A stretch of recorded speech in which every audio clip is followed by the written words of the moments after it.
Hi, welcome to my channel. I am Thomasin PA 2066. Today is 14th of January 2023. I would like to do a presentation on sub-agent.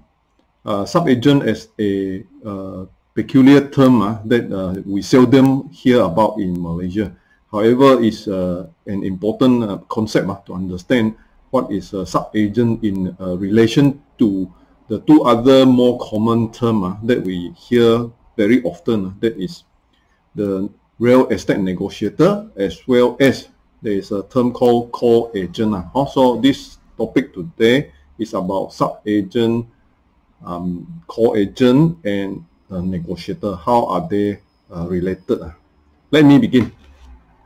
Who is a sub-agent? Call agent, sub-agent, and negotiator. I'm Thomasin PA 2066. Today is 14th of January 2023. So term sub-agent, who is a sub-agent, you can refer back to the Contracts Act 1950 in section 143 to section 148. So it's a special term used in Contract Acts which we inherit from the Indian Contract Act. So this Contract Act is from India, and back in the old days, the sub-agent is a term used to say that somebody who is an agent who appoints his sub-agent. So agent, and then within the agent, he go and employ someone who is actually called a sub-agent. Right. So why is it so? A sub-agent, sub-agent usually is actually unavoidable during the time where there are circumstances that the agent cannot, he himself doing the job. He employ or engage someone else who is a sub-agent to take over his role. So in the Act 143, when agent cannot delegate, usually an agency appointment, when an agent is appointed, this agent cannot say he doesn't have the capacity or doesn't have the time to do the job. He has to do it himself. But of course, out of many reasons that he may not be around, he may be not the expert in the area, then therefore he has to employ someone else.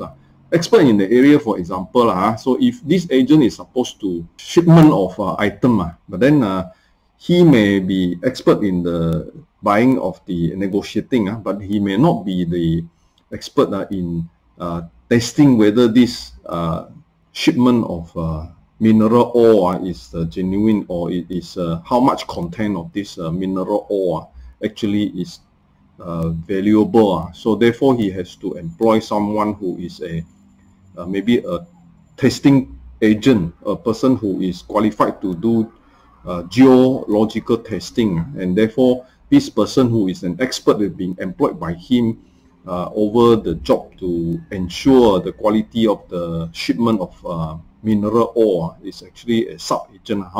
So when agent cannot delegate, here it means that an agent cannot lawfully employ another to perform an act which has been expressly or implied to undertake to perform personally. Of course, if an agent is supposed to be a contract killer, he cannot ask another person to kill for him. But then again, in a lot of scenario, this happens. So an agent employing another, that another person is called a sub-agent. So of course, unless, as I said just now, unless by the ordinary custom of trade or of a scenario or circumstances which exclude this no delegation, as in expert needed, and in this case, sub-agent may, or from the nature of the agency, an agent called the sub-agent must be employed. So this is in the law 143.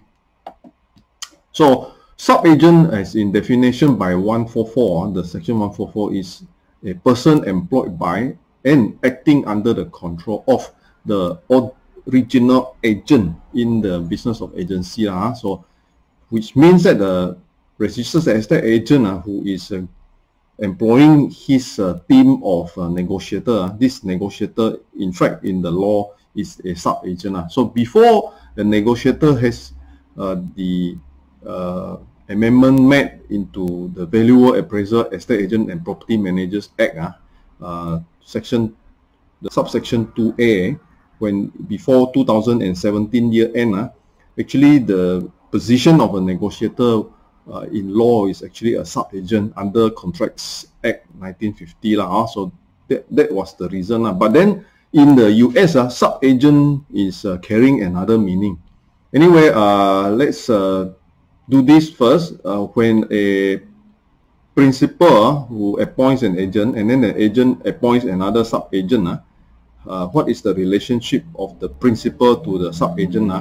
So this part is actually mentioned in 145, where representation of the principal by sub-agent who is properly appointed.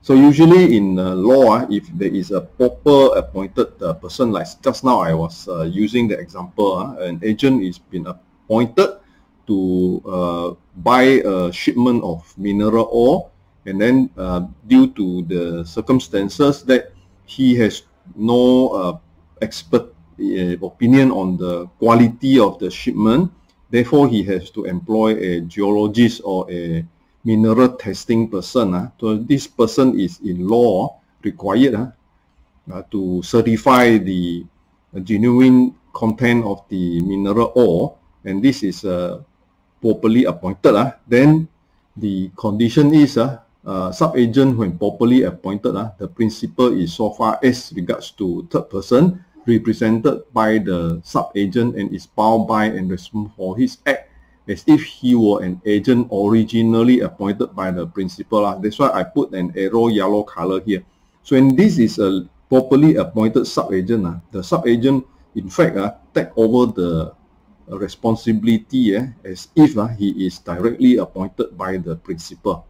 So here it means to say this particular mineral testing person, the mineral testing person would all responsibility to make sure that the quality of the report, the way that he performed his assessment of the mineral ore would be to the interest of the principal, because the principal is having a direct relationship with this sub-agent already. So this part, the sub-agent is actually bound and responsible for his act as if he was appointed directly by the principal. So this is what this section 145 means. And then when the agent so-called appoint a sub-agent, what is the responsibility of the agent to the sub-agent? So when REA appoints a negotiator, what is his responsibility over the negotiator? So the agent is responsible to the principal for the act of his negotiator. So in this case, when agency firm is being given an instruction to do a work, and the sub-agent, who is actually in this case the negotiator, would carry out the instruction by what was told to the agency. So the negotiator, the work of this negotiator, and how much effect that he has impacted onto the work, the responsibility is also over the registered estate agent. So in this case, if the negotiator did not carry out the job well, then the blame will be on the registered estate agent, because the registered estate agent is responsible for all the act of the negotiator. Whereas sub-agent's responsibility, that means the negotiator, when he is performing a proper appointed job, then what is the sub-agent's responsibility, which is pursuant to 145. Sub-agent's responsibility is his act to the agent.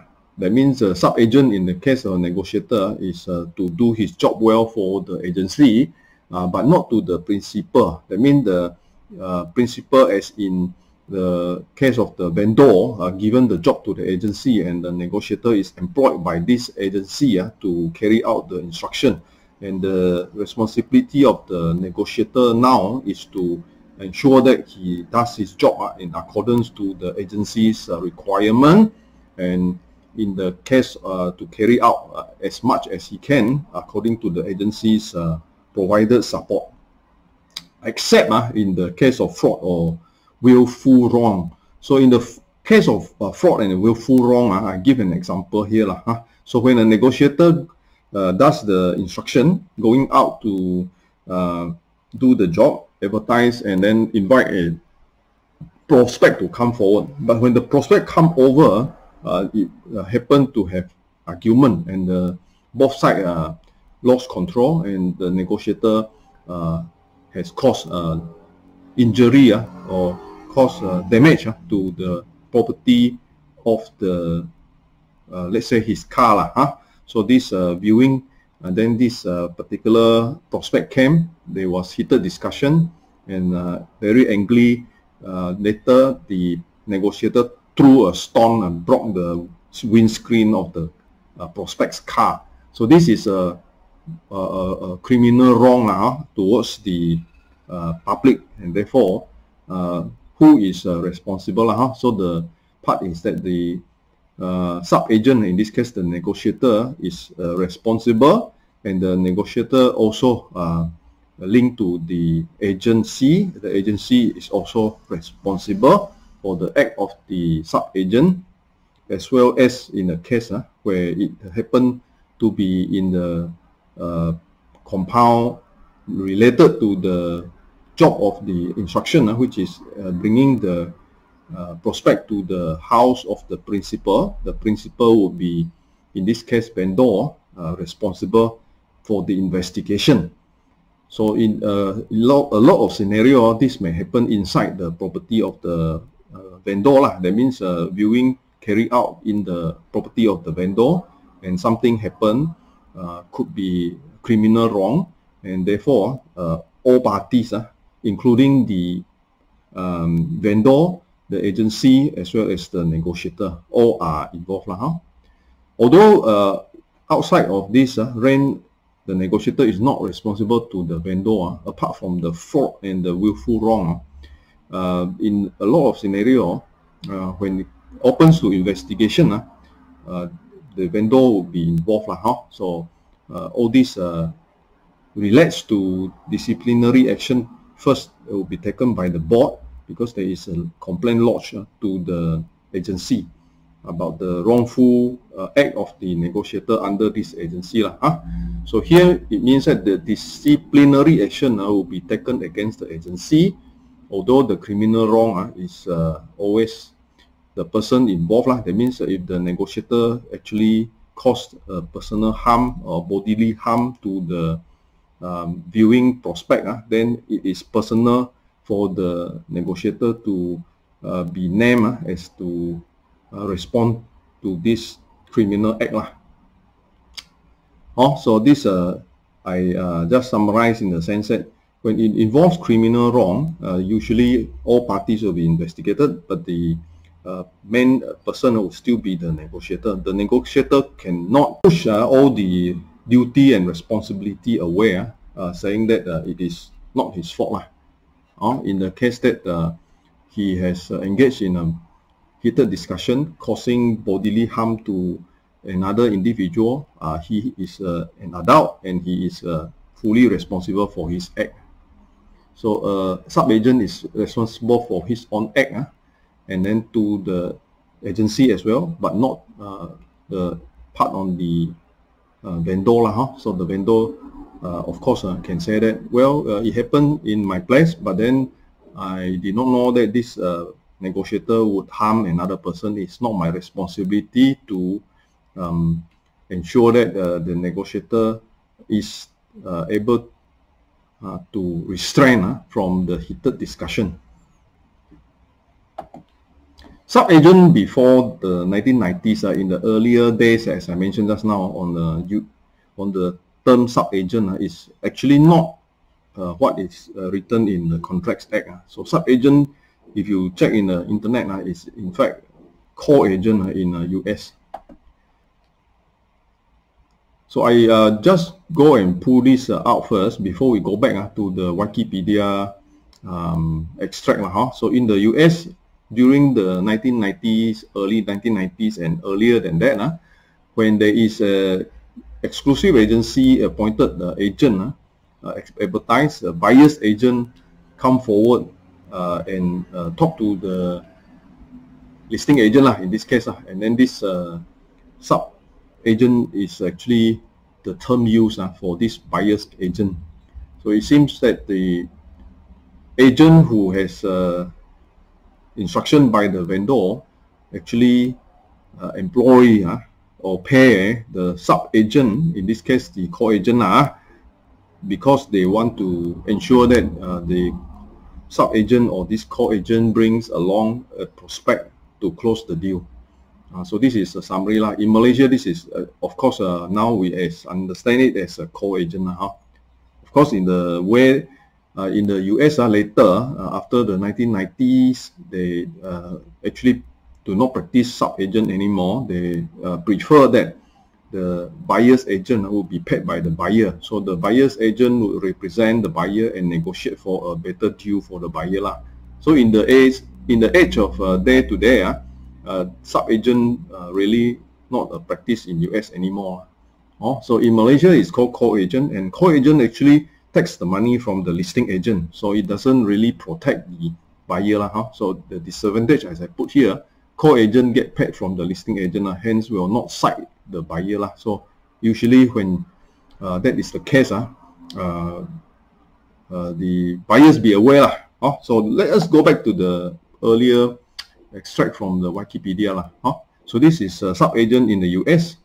About sub-agent, lasting until early 1990s, the broker in US, the broker here term is actually the registered estate agent in Malaysia. So they are the licensed broker who actually operate the brokerage, which is the registered estate agent in Malaysia, and operate the firm.